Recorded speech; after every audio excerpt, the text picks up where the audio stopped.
오늘 성경 본문은 히브리서 12장 1절에서 3절 말씀입니다.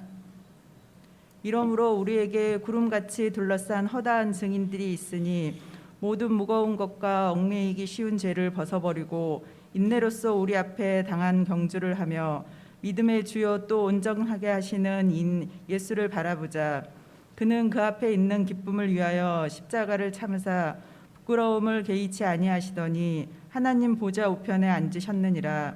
너희가 피곤하여 낙심하지 않기 위하여 죄인들이 이같이 자기에게 거역한 일을 참으신 일을 생각하라. 이는 하나님의 말씀입니다. 하나님 감사합니다. 전라도 광주에 사시는 할머니가 자녀들과 함께 서울 나들이를 오셨다가 이제 집으로 내려가시는데 난생 처음으로 비행기를 타시게 됐다고 합니다. 화장실을 가시다 보니까 저 앞쪽에 빈자리가 많아요. 보니까 되게 넓어요. 화장실을 갔다가 볼일을 보시고 나오시고 나서 그 빈자리에 냉큼 앉으셨습니다. 비즈니스석이죠.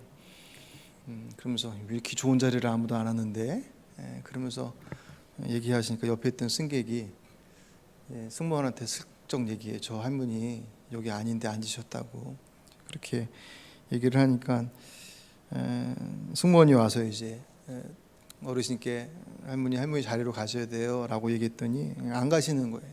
아니 버스 타면 빈자리 앉으면 다 내 자리인데 똑같은 거 아니냐고. 자녀분들이 와서 어머니 가시자고 해도 말을 안 들으셔. 한참 실갱이를 하고 있는데 옆에 있던 승객 한 분이 오셔서 할머니 귀에다 대고 뭐라고 그러니까 할머니가 벌떡 일어나시더니 자기 자리로 막 가셔요. 그래서 옆에 있던 승무원이 뭐라고 그러셨어요? 그랬더니 그 승객이 하는 말이 할머니 여기 앉으시면 부산 가셔야 돼요. 지어낸 얘기겠죠. 또 어떻게 생각하면 또 그럴 법도 하기도 해요. 뭐 그런 경험들이 없을 수 있으니까. 근데 그 승객이 참 지혜로운 사람이다라는 생각은 들어요. 말이 통하지 않는 사람과 대화를 하는 것도 어렵지만 설득한다라고 하는 것은 사실 훨씬 더 힘든 일이죠. 그죠? 여러 가지 조건들이 사실 그 안에 자신이 가지고 있는 생각을 내려놓고 다른 사람들의 생각을 따른다라고 하는 것이 사실 그만큼 녹록지 않습니다. 여러 가지 조건이 사실은 잘 맞아야 되죠. 말하는 사람에 대한 신뢰도 있어야 되고 또 그 말하는 사람이 듣는 사람의 눈높이에 맞춰서 그 얘기를 해줘야 하기도 하고 알아들어야지 뭐 쫓아가든 말든가 하지. 정말 좋은 얘기인데 못 알아들으면 소용없잖아요. 근데 알아들어도 안 쫓아가는 경우도 있죠. 이제 그건 이제 본인의 몫이기도 하겠죠. 내 생각이 너무 이제 분명하면 이 빈자리 이 넓은 자리 비행기 중간에 쓰는 것도 아니고 끝까지 가는데 뭐 이제 그렇게 얼마든지 생각할 수 있으니까 그런 자신의 생각이 너무나도 강하면 아무리 옳은 얘기가 내게 주어져도 그 얘기를 따르는 것이 쉽지 않으니까. 목회 현장들은 사실 그런 면에서 더 그런 것들을 많이 경험하게 됩니다. 청주에 제가 부목사로 있을 때 그 담임 목사님이 돌아가셨지만 그런 말씀을 넋두리처럼 하셔요. 야, 다 결정해놓고 뭐하러 상담하러 오긴 뭐하러 오는 거야? 그러셔요. 워낙 바쁘신 분이고 사람들 만나는 거 이렇게 이렇게 뭐라 그럴까요? 상대방도 좀 껄끄러워하고 여러 가지로 그런 자리가 마련되기 쉽지 않은 자리인데 마련돼서 이제 고민이 있다고 그래서 만나서 이제 얘기를 한참 듣다 보니까 이 사람이 어떻게 하면 좋겠냐라고 묻는 그 물음 안에는 이미 자기가 결정해 갖고 왔다는 거예요. 어떻게 해야 될지 몰라서 온 게 아니라 하고 싶은 게 있어요. 근데 굳이 상담이라는 이름 고민거리가 있다고 와서 하는 이유는 제가 결정하는 것에 좀 동조해 주십시오. 응원해 주십시오. 그런 어떤 의미가 이제 훨씬 더 강한 거죠. 그러니까 한참 얘기하고 듣기는 듣지만 결국 들은 것과는 상관없이 자기의 생각을 그냥 밀고 나가는 그런 경우들이 종종 있다는 거예요. 다 그렇지는 않습니다. 그렇게 얼굴과 얼굴을 대면하고서도 그렇게 얘기하는데 잘 안 되는 경우들이 많은데, 얼굴을 보는 것도 아니고, 오늘 이제 본문의 히브리서를 보면 히브리서뿐만 아니라 그 뒤에 나와 있는 그 여러분 성경의 뒤에 서로 끝나는 것은 다 편지들을 의미하거든요. 고린도 전서, 후서, 로마서 다 편지가 아닌 것처럼 보이더라도 다 편지들이거든요. 얼굴을 보고서 앞에서 얘기를 해도 사실 잘 안 되는데, 편지를 통해서 과연 그들을 설득하는 게 가능할까? 13장에, 오늘 우리가 12장이지만 13장에 이번 주에 이제 큐티 본문이 진행이 됩니다. 거기서 보시면 이 히브리서를 쓴 저자하고 히브리서를 받고 있는 독자들과의 관계가 꽤 긴밀한 관계인 것을 짐작할 만한 내용들이 나와요. 이 편지를 이렇게 주고받는 것이 그냥 전혀 모르는 사람한테 보내는 것이 아니라 긴밀한 관계 속에. 그런데 지금 갈 수 있는 상황은 아니에요. 그런데 상황은 너무나도 다급해요. 그러니까 뭐라도 해야 되는 상황이었기 때문에 그 절박함과 그 간절함 속에서 쓴 편지가 바로 이 히브리서입니다. 그래서 그런 증거들이 이렇게 나와요. 그 대표적인 것 중에 하나가 히브리서가 맨 처음에 시작할 때 일반적으로 여러분 다른 서신서를 보면 앞에 인사말이 쭉 나와요. 그리고 나서 그 다음에 이제 뭐 누구 잘 있냐, 뭐 어쩌다라고 한, 우리도 그냥 편지 쓸 때 그렇지 않습니까? 앞에 인사말하고 나서 그 다음에 이제 본론이 쭉 나오고, 나중에 이제 마무리하는 그런 형식을 갖는 게 그냥 일반적인 편지의 양식인데, 뭐 굳이 꼭 거기에 맞춰야 되는 건 아니지만, 히브리서를 시작할 때 보시면 그런 인사말이 등장하지 않아요. 곧바로 그냥 본론으로 들어가서 얘기를 합니다. 그리고 나서 이제 편지가 마무리되어지는 13장에 가서야 이제 사람의 이름이 등장을 하고, 그리고 인사하는, 마무리하는 장면이 나와요. 그러니까 이 장면을 보면서 아까도 얘기했던 것처럼 편지 같지 않다는 거예요. 편지의 형식에 맞지 않은 다른 용도로 쓰여진 거 아니겠냐라고 이제 하는 얘기가 나오는데, 근데 히브리서를 쭉 보면서 이렇게 생각되는 것들은, 진짜 급하긴 급했나 보다, 그런 거죠. 앞에 인사말하고 편지를 써 들어갈 여유가 없어요. 한가롭게 지금 인사 잘 있냐? 뭐 그런 인사말을 하고 들어갈 만한 마음적 여유가 없는 거예요. 지금 들려온 얘기로 봐서는 그들이 지금 문제가 있어서 해결책을 찾고 있다고 하는데, 그 해결책이라고 하는 것이 오히려 문제를 더 복잡하게 만드는 길을 선택해요. 복음으로 들어온 이들이 다시금 옛날 피제사로 돌아가려고 하는 그 엉뚱한 길을 모색하고 있는가 하면, 어떤 이들은 그마저도 안 돼서 그냥 포기하고 그냥 그만 믿을래요. 그리고 자신의 신앙을 포기하려고 하는 사람들도 생긴다라고 하는, 어려웠으니까. 그런 상황을 듣고 있는데 가지를 못하고 편지는 써내려고 하는데, 그 답답하고 그 절박한 심정에 잘 있느냐라고 하는 인사말을 띄고 들어가기가 여유가 없는 거죠. 그래서 막 쭉 설명하고 막 이것저것 내용들 하고 나서, 나중에 다 하고 나서 이제 그제서야 그래, 나를 위해서도 기도해주고 뭐 다음에 꼭 볼 수 있도록 하자, 그런 식으로 마무리가 되어지는 그 장면을 보면 이 편지를 쓴 사람의 마음을 알 수가 있고, 그리고 그 편지를 쓰게 된 결정적인 이유가 이대로 가다가 큰일 난다는 거예요. 그러니까 거기에 그들의 신앙에 대해서, 지금 믿은 시간을 보면 누군가를 가르쳐야 되고 누군가를 세워야 될 자리가 되어야 할 신앙의 연배인데, 연륜인데, 아직도 사람들한테 배우고 있느냐. 그들의 믿음을 핀잔하고, 그리고 그 핀잔은 둘째치고 그들의 신앙에 대해서 강력하게 경고해요.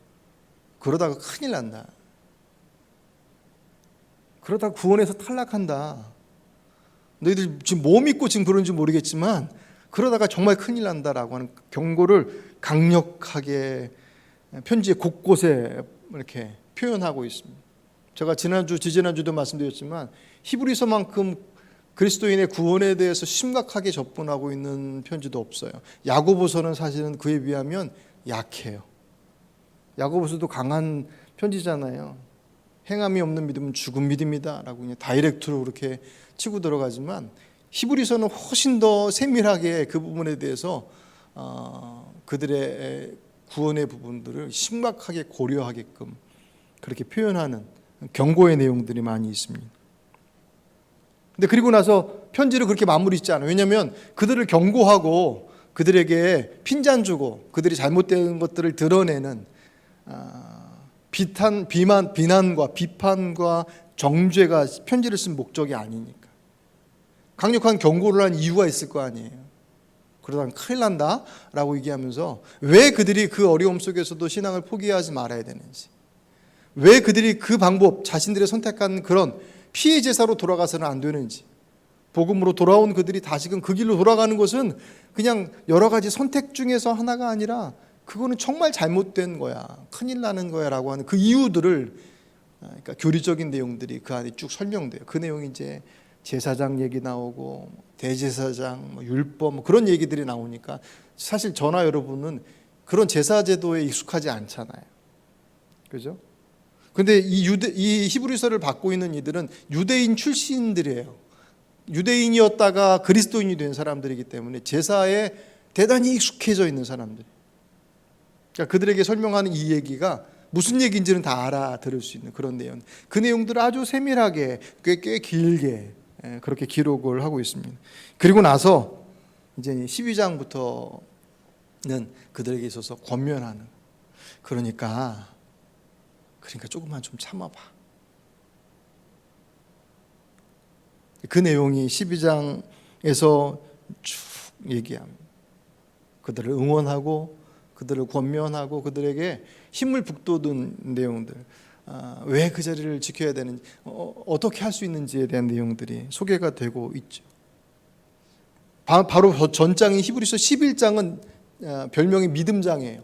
아시겠지만 그 안에 많은 구약의 믿음의 사람들이 쭉 소개가 돼요.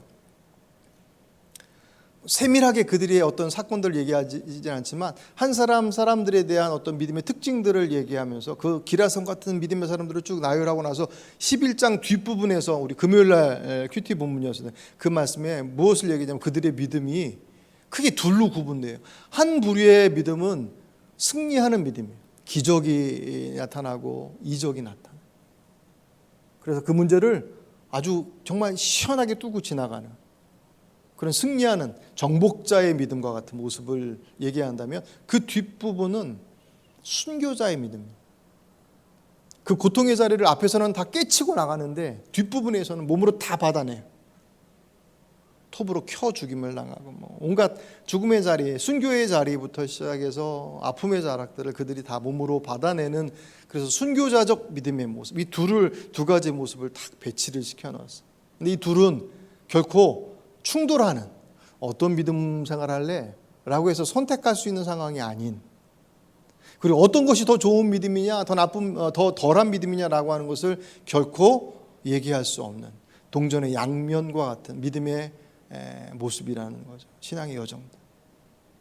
누군들 신앙생활 어떻게 하시고 싶어요? 라고 물으면 정복하고 승리하고 성공하는 그런 자리에서는 믿음을 갖고 싶지, 누가 순교자와 같은 그 고통의 나날들을 인내하며 버텨서 주님 오시는 날까지 조금만 참아 계속 그 소리 들으면서 신앙생활하고 싶은 사람이 누가 있겠습니까? 그러니까 그것은 우리들의 선택의 몫이 아니에요.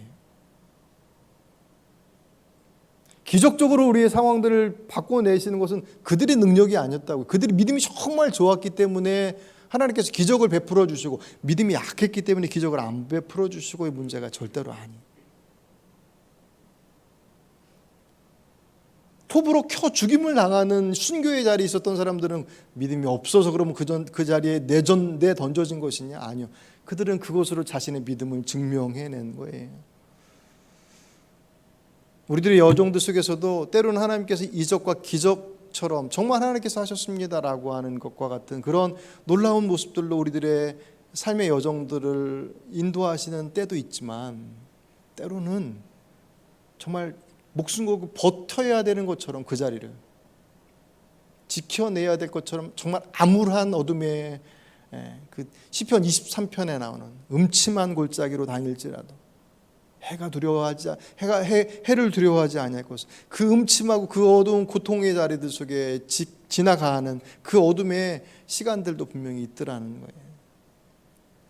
어찌 보면 그 순교자적 믿음의 자리가 훨씬 더 신앙인에 있어서는 우리들의 역할이 더 강조되는 거예요. 기적은 하나님께서 행하시는 것이니까 행하실 수도 있고 안 하실 수도 있는 것은 그분의 철저한 그분의 몫이고, 버텨내는 건 적어도 우리들의 선택 속에서 이루어진, 그들이 버티지 못하고 튕겨져 나가려고 하는 이들에 대해서 좀 잠깐만 기다려봐 하고 하는 얘기들이거든요. 그 얘기를 11장 뒷부분에서 쭉 하고 나서 마지막 마무리하는 39절 40절에서 뭐라고 얘기하냐면, 그 기라성 같은 믿음의 사람들이 그렇게 믿음을 지켰는데 너희들은 그들보다 훨씬 더 조건이 좋아. 그 얘기가 39절 49절 40절의 얘기예요. 히브리서 11장 39절 40절. 이 사람들은 다 믿음으로 말미암아 증거를 받았으나 약속된 것을 받지 못하였으니, 그 믿음으로 그들의 삶이 온전하다는 것을 증명받았어요. 그런데 아직 그들은 약속의 열매, 결과를 다 받지는 못했어요. 뭐냐면 예수 그리스도를 얘기해요.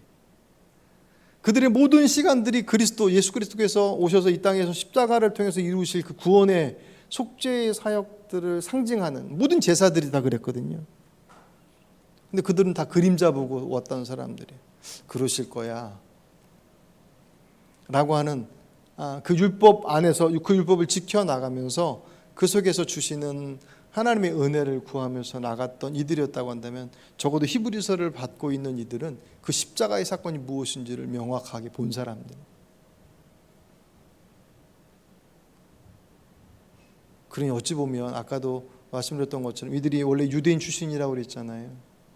제사 제도에 익숙해졌던 그들이 그 제사 제도를 통해서 그렇게 해왔었던, 반복했었던 그 일들이 예수님의 십자가를 통해서 완성됐다라는 것을 딱 보자마자 아마 무릎을 탁 쳤을 거예요. 그게 그런 거였구나. 여러분, 신앙의 여정도 비슷해요. 정말 하나님과의 관계가 아주 모호할 때, 우리 신앙은 인격적 관계라고 얘기하잖아요. 하나님과의 관계가 모호할 때는 이런 사건 저런 사건이 왜 이렇게 일어났는지, 무엇 때문에 그랬는지에 대해 잘 모르겠어요. 근데 하나님께서 하신 것이니까 그냥 제가 믿고 가겠습니다라고 그냥 따라갈 뿐이에요. 그런데 어느 순간 그분과의 관계에 대한 분들이 선명해지면 선명해질수록 그 사건들이 왜 있었는지에 대한 이해들이 내 안에서 정리가 돼요.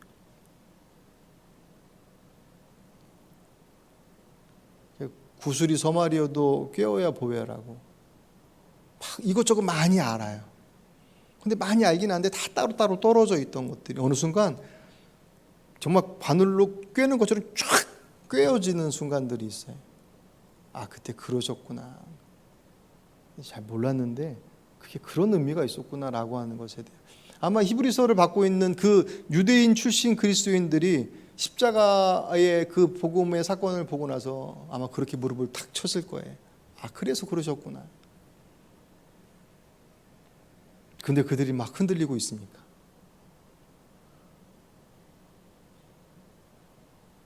큰일 나는 거죠. 믿음의 경주를 이뤄가는 데 있어서 탈락하지 않고 완주할 수 있는, 이겨야죠. 기왕하는 거면 이겨야죠. 이기는 건 둘째치고 지금 완주라도 해야 된다니까. 완주라도 해야 되는 게 아니라 완주가 목적이에요. 물론 좀 더 잘해서 1등, 2등 뭐 상위로 올라가면 되지만, 결국 신앙의 문제는 우리의 경쟁의 문제가 절대로 아니에요. 신앙의 문제는 내 개인의, 내가 하나님 앞에서 나의 모습들, 그것이 이제 사람과의 관계 속에서 어떤 상황 속에서 어떻게 되느냐라고 하는 그런 관계로 비춰지고 또 그 내용들이 있긴 하지만, 결국은 그 문제는, 신앙의 문제는, 신앙의 경주, 믿음의 경주는 누가 막 경주를 해서 1등, 2등, 3등, 꼴등 나눠지는 것이 아니라 그분 앞에 내가 서는 혼자의 싸움. 그 경주를 완주하기 위해서 필요한 세 가지를 오늘 본문에서 소개하고 있는 1절, 그러므로 이렇게 구름대와 같이 수많은 증인이 우리를 둘러싸고 있으니 우리도 갖가지 무거운 짐과 얽매는 죄를 벗어버리고. 아멘. 구름대와 같이 수많은 증인을 앞에서 소개했던 그 구약의 믿음의 사람들이에요. 그들이 그 믿음의 경주를 다 마치고 나서 구름대와 같이 그들을 둘러서 응원하고 있습니다. 증인이에요. 그 길로 가면 돼. 너희들은 우리보다 훨씬 더 나아 라고 얘기하면서 응원하면서 기다리고 있는 그들, 뭐라고 얘기합니까? 우리도 갖가지 무거운 짐과 얽매는 죄를 벗어버리고. 이 무거운 짐,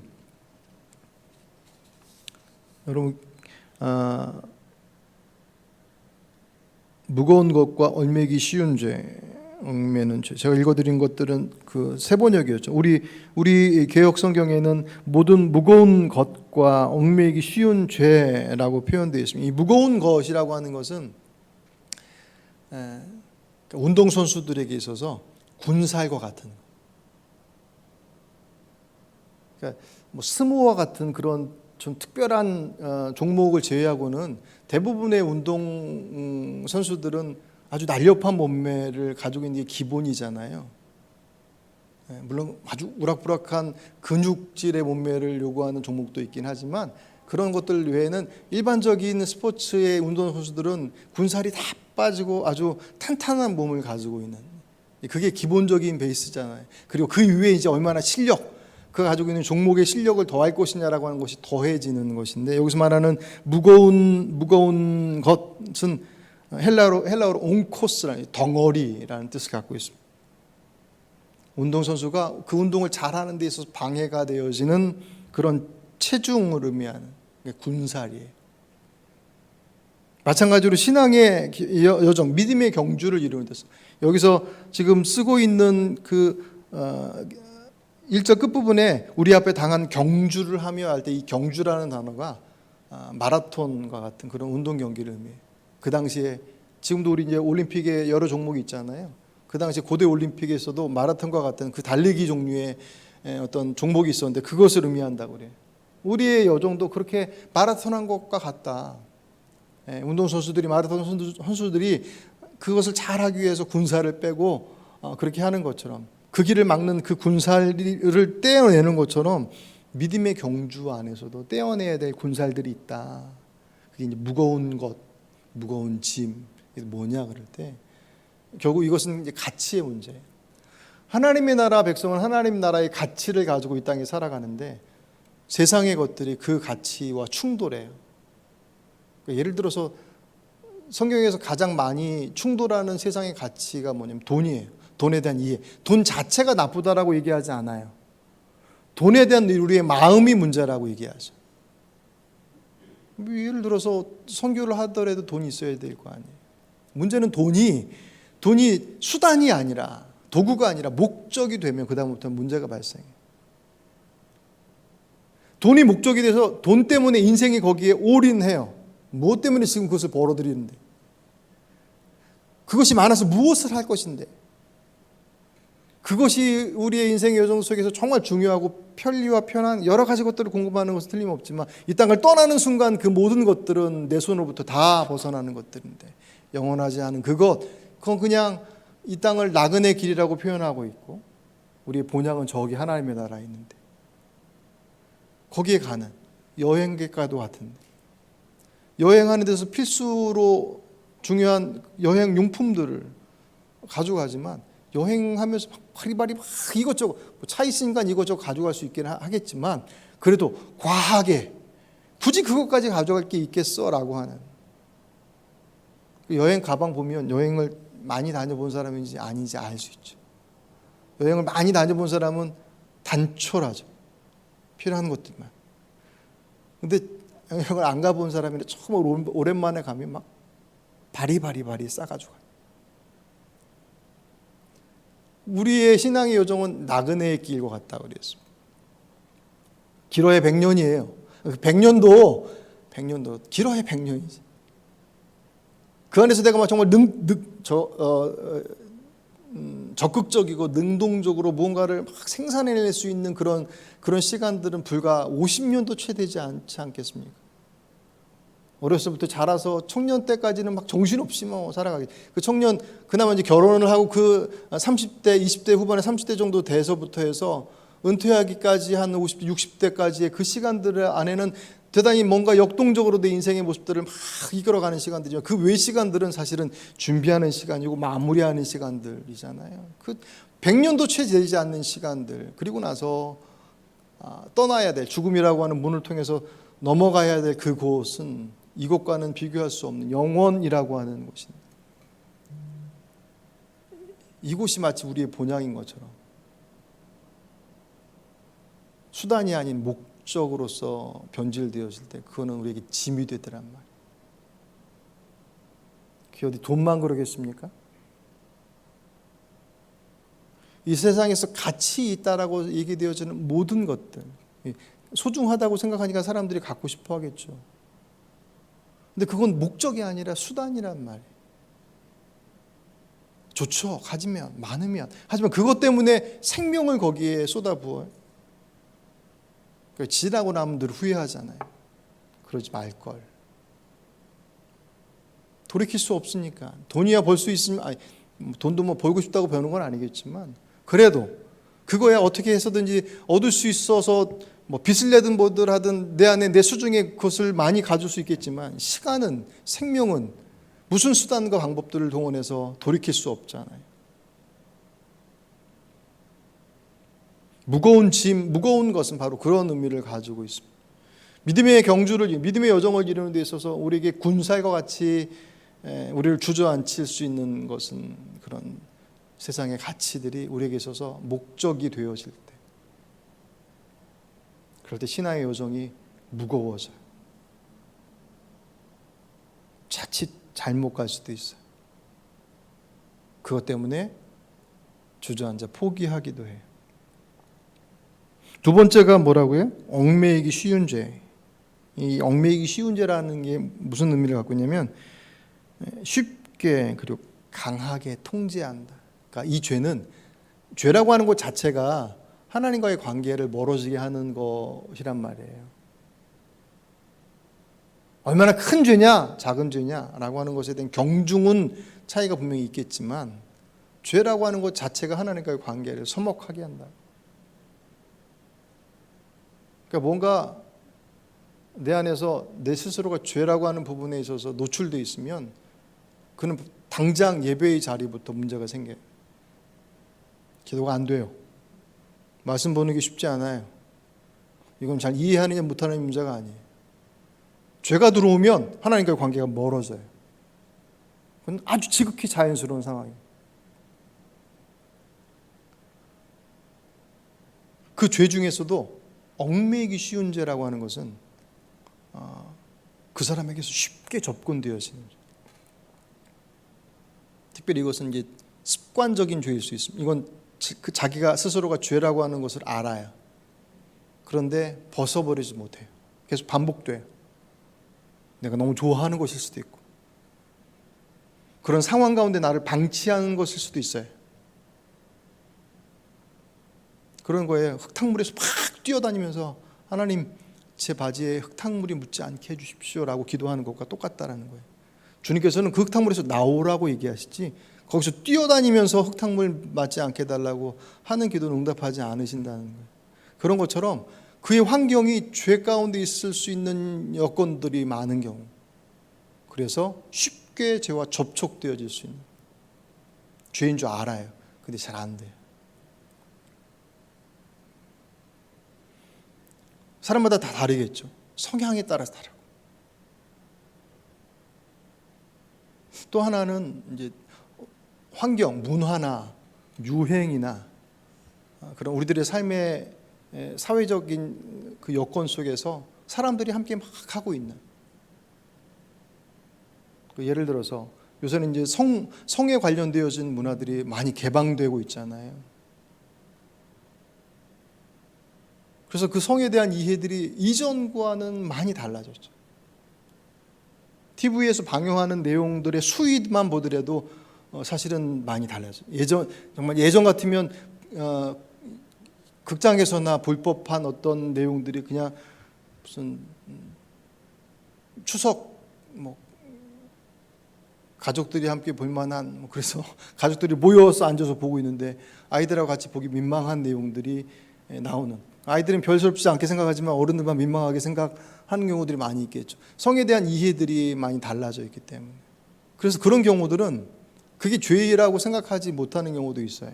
다 하고 있으니까. 그 정도야 뭐.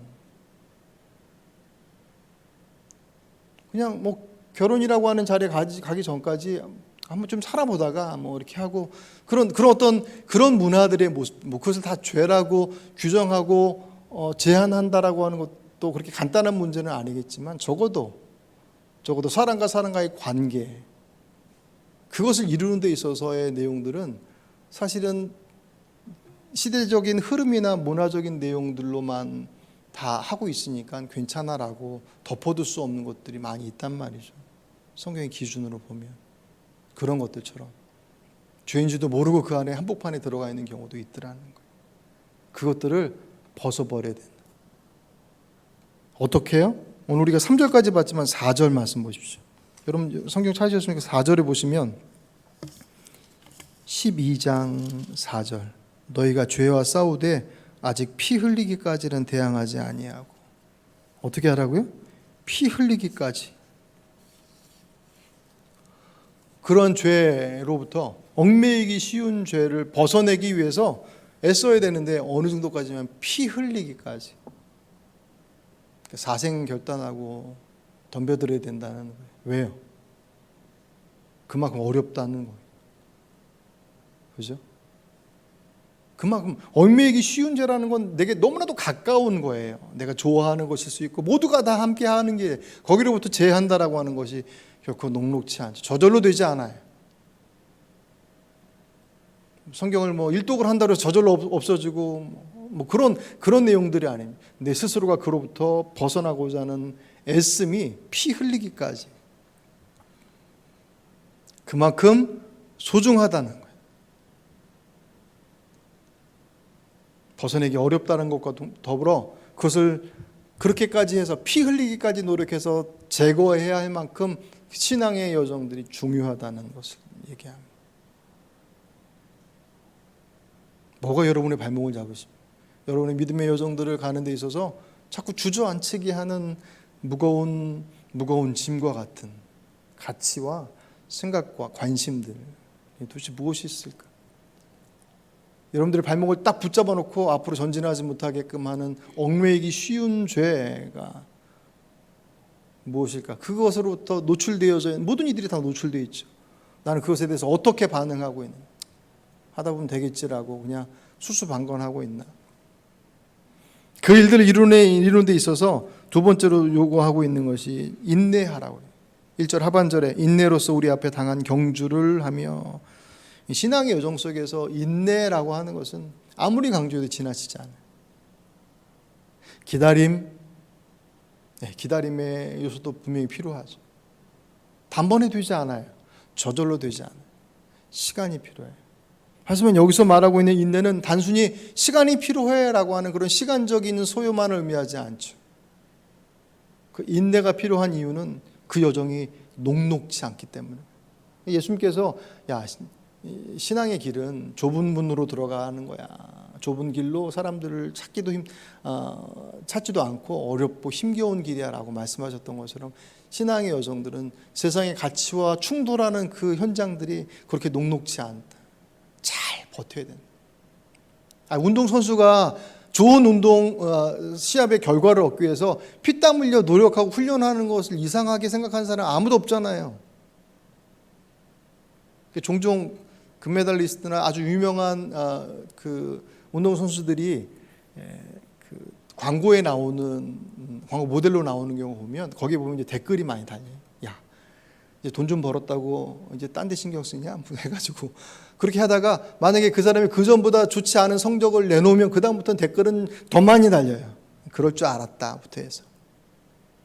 운동선수는 당연히 거기에 집중해야 되고 훈련해야 되고 훈련의 과정들에 인내가 필요한 것은 말할 것도 없잖아요. 특별히 여기서 경주해야 된다는 단어가 마라톤이라니까요. 달리기. 그 긴 여정들을 달려가는 데 있어서 참아내는 과정들이 없이 어떻게 이루어질 수 있겠습니까? 근데 그거는 당연하게 여기는데 우리들의 신앙의 여정들도 마찬가지라는 거예요. 인내함으로 버텨내야 된다. 언제까지 버텨야 돼요? 그거는 이제 그분 앞에 물어야 되겠죠. 하지만 그 버팀의 시간이 결코 필요 없는 시간이 아니라는 거예요. 때로는 그 버팀의 시간, 그 인내의 시간이 우리에게 요구되어진 신앙의 아주 중요한 내용이에요. 더 앞으로 나가지 못하는 것에 대해서 안타까워해요. 왜 우리에겐, 왜 내게는? 이라고 하는 그런 물음을 가지고 언제까지 이 상황 속에 있어야 돼요? 라고 하는 그런 하소연들을 하지만 하나님께서 우리에게 요구하시는 내용은 때로는 그 인내의 순간 그 과정들 자체를 요구하시더란 말이에요. 이거 벗어나서 빨리 저 앞으로 가고 싶어. 그건 내 생각이고 하나님께서 그 안에 버텨내. 지금 버텨내야지. 운동도 힘이 들어가서 근육을 막 써야지 근육이 더 늘어나고 더 세지지. 설렁설렁 왔다 갔다 하면서 무슨 근육이 붙고 무슨 힘이 붙겠습니까? 신앙의 여정들 속에서도 버텨내야 되는 시기가 있단 말이에요. 보기 싫은 얼굴 봐야 돼요. 내밀기 싫은 손 내밀어야 돼. 버텨내셔야 돼. 그것을 통해서 내 안에 스스로 정죄되지 못하고 훈련되지 못하는 내용들을 훈련시켜 강화, 든든하게 만들어가는 여정들이. 인내함으로 달려가라. 하지만 그것으로 다 전부가 되느냐? 마지막 세 번째로 2절, 3절 길게 얘기하고 있죠. 무엇으로? 예수를 바라보는 것으로. 이때 예수를 바라보라고 하는 것은 두 가지 의미예요. 그분은 우리와 같이 그 믿음의 경주를 같이 행하셨던 분. 자신의 믿음을 위해서가 아니라 우리들을 위해서. 그리고 그것을 완성하셔서 지금 하늘 보좌에 이제 가 계신 분이에요. 주님 가 계셔요. 그리고 그분이 어떻게 그 길을 이끌어 가셨는지를 잊어버리지 말라.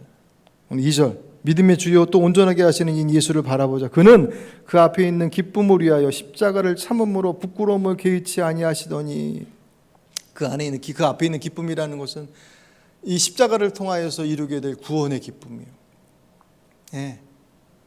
나의 죽음으로 이 땅의 모든 생명들이 주께로 돌아올 수 있는 길을 열어놓으셨다라고 하는 그 기쁨 때문에 무엇을 개의치 않으셨다고요? 십자가를 참으셔서 부끄러움을 개의치 않으셨다. 우리 성화에 나오는 십자가는 예수님의 모습은 이렇게 양팔을 벌리시고 이렇게 가운데 옷을 입으시고 있지만 실질적으로 십자가에 매달렸었던 죄수들의 모습은 그냥 발가벗겨져 있어요. 그렇게 표현할 수 없으니까 그렇게 표현해 놓은 것뿐이에요. 그 하나님께서 이 땅 인간이 되셔서 오셔서 그 모든 이들을 구원하시기로 오셨는데 그들 때문에 그들의 배신에 의해서 십자가에 못 박히셔서 그 수치스러운 모습, 그 고통과 죽음의 현장 속에. 근데 그걸 개의치 않으셨다 그랬어요. 왜요? 그것을 통해서 이루실 그 구원의 열매들을 아시기 때문에. 주님도 그러셨다는 거예요. 누구한테 배신당했느냐? 그것 때문에 원망하지 마. 물론 속상할 수 있고 어쩌면 그럴 수 있느냐라고 한탄할 수 있겠지만 주님을 바라봐라. 주님 배신당한 것에 비할 바 되겠느냐? 주님 고통당하신 거에 비할 바 되겠느냐? 그분을 바라봐라. 그 과정들을 다 몸소 밟아내셨던 분이나 무엇 때문에 그거 보면서 지금의 그 자리를 인내로 지켜내. 그래서 우리 안에 가지고 있어야 될, 버려야 될 것들, 그리고 지켜야 될 것들, 버텨야 될 것들에 대한 부분들이 우리의 몫이라고 한다면 그분을 바라보는 것은 결국 그분을 바라봄으로 단지 위로만 받으라는 게 아니라 그로부터 힘을 얻을 수 있습니다. 그래서 이 세 가지의 것을 그에게 요구합니다. 오늘 이것이 우리들에게 있어서 동일하게 적용되지 않겠습니까? 물론 상황들은 그들과 우리와 좀 다르죠. 하지만 신앙의 원리는 사실 똑같습니다. 우리가 살아가는 여정들 속에서 믿음의 경주를 하고 있어요. 여정을 가고 있잖아요. 하늘빛 교회라고 하는 이 방주를 타고 지금 같이 가고 있습니다. 우리 교회 안에 있는 우리들 성도들만이 안고 있는 고민의 거리들이 있어요. 왜 우리는 맨날 이래? 라고 얘기하는 그게 우리에게 지금 맡겨주신 우리들의 몫이더란 말이에요. 그것을 위해서 때로는 그 무겁게 생각되어지는 것들로부터 우리를 얽매이게 하는 것으로부터 벗어내는 노력들과 애씀들이 피 흘리기까지라고 하는 몸부림이 그 안에 들어가야 돼요. 때로는 버텨내라고 얘기합니다. 버텨내는 것을 통해서 그 신앙의 소중함들의 그 가치들을 지켜내라고 해요. 그래야지 살 수 있고 그래야지 그 안에서 주께서 원하시는 것들에 대한 열매를 맺을 수 있어. 하지만 그렇게 해서 버티고 버린다고 해서 다 되는 게 아니라 그분을 바라봐라. 그러면 그 속에서 새 힘을 얻을 수 그냥 단순히 심리적 위로를 얻는 것이 아니라 그분의 동행하심. 사실 제가 여러분들한테 설교를 할 때마다 우리들 안에서 정말 그 부분들을 더 많이 강조하죠. 우리 안에서 결단하고 주님 앞에 나가고 행하는, 지켜내고 오늘 본문에서 얘기하는 것처럼 버텨내야 되고 이겨내야 한다라고 하는 것에 대해서만 말씀을 드리지만, 그렇다고 해서 우리의 삶에 하나님께서 때로는 기적과 같이 그 문제를 풀어가시는 것들에 대해서 기대하지 말라는 것이 아니에요. 여전히 주님은 지금도 우리들의 생각과 우리들의 기대와는 비교할 수 없을 만한 방법과 모습들을 통해서 지금도 여전히 일하시더란 말이에요.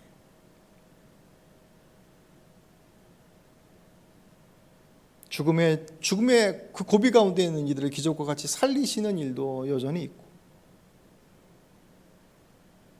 하지만 그것만이 하나님의 뜻이라고 하는 것이 아니니 때로는 그 죽음을 받아들이는 과정들 속에서 하나님의 살아계심을 드러내는 그 과정들이 그에게 있어서는 하나님께서 허락하신 자리일 수도 있다. 예.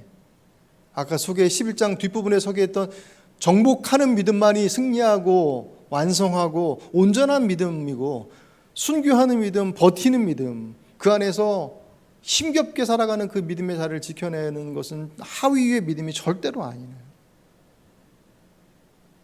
그러니 그들을 보고 그들보다 우리가 더 나은 자리에 있으니, 그리고 예수께서 그 길을 걸어가셨으니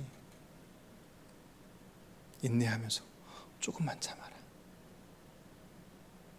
오늘 우리에게 그렇게 말씀하십니다. 저희 한림빛 교회가 저 여러분에게 있어서 우리가 교회를 위해서 기도하지만 사실 엄밀히 얘기하면 교회를 위해서 기도하는 교회의 주인이 하나님이시고 그 교회 머리가 그리스도이신데, 우리가 교회를 위해서 기도하는 것이겠습니까? 그 교회의 몸된 우리들 스스로를 위해서 기도하는 것입니다. 예. 어떻게 될지 걱정하지 마. 걱정이 문제가 아니라 그분 앞에 서는 것이. 그래서 내 안에 내 모습을 봐야죠. 내 안에 군살이 뭐가 있는지. 그분 앞에 서는 데에서 거침이 되는. 어제 아이들 수련회, 중고청 그제 수련회를 했습니다. 여러분 그 밴드에 올라온 아이들의 글들을 좀 보셨습니까? 여러분 보시면 거기다 뭐라고 쓰기 좀 그러시면 좋아요가 됐든 뭐가 됐든 좀 표시를 좀 많이 해 주십시오. 애들 많이 응원해 주십시오. 말이 응원이지, 그 내용 보시면 그 글을 통해서 우리에게 말씀하시는 것임을 어렵지 않게 볼 수 있습니다. 네. 주님 앞에 선 이들의 모습이 어떠해야 하는지, 아이들의 모습을 보아서 그 아이들의 변화를 통해서 여러분들 스스로의 믿음의 모습들을 비춰보는 것도 대단히 중요합니다. 아이들을 도와주십시오. 아이들의 믿음이 잘 자랄 수 있도록 도와주십시오. 그러면서 우리들의 믿음도 돌아봐야만 합니다. 모쪼록 믿음의 경주를 완주하기까지, 오늘 저희들의 처해 있는 상황들은 다 다르겠지만 오늘 주신 이 세 가지의 말씀, 군사를 빼, 내 얽매이기 쉬운 죄로부터 나의 모습들을 피 흘리기까지 그 안에 처절한 몸부림들을 때로는 지켜내십시오. 인내하십시오. 버텨내십시오. 왜냐하면 그만큼 가치가 있습니다. 하지만 혼자 하지 마십시오. 주님을 바라보며 그분과 동행하며 그분께서 허락하신 이 공동체와 함께 그 일들을 이뤄나 가실 때 그 믿음의 경주를 완주하고 주님 앞에 함께 서게 될 그날, 우리 모두가 그 영광된 날에 서게 될 수 있음을 기억하시고 그런 삶을 살아내시는 저와 여러분 되시길 주의 이름으로 축복합니다.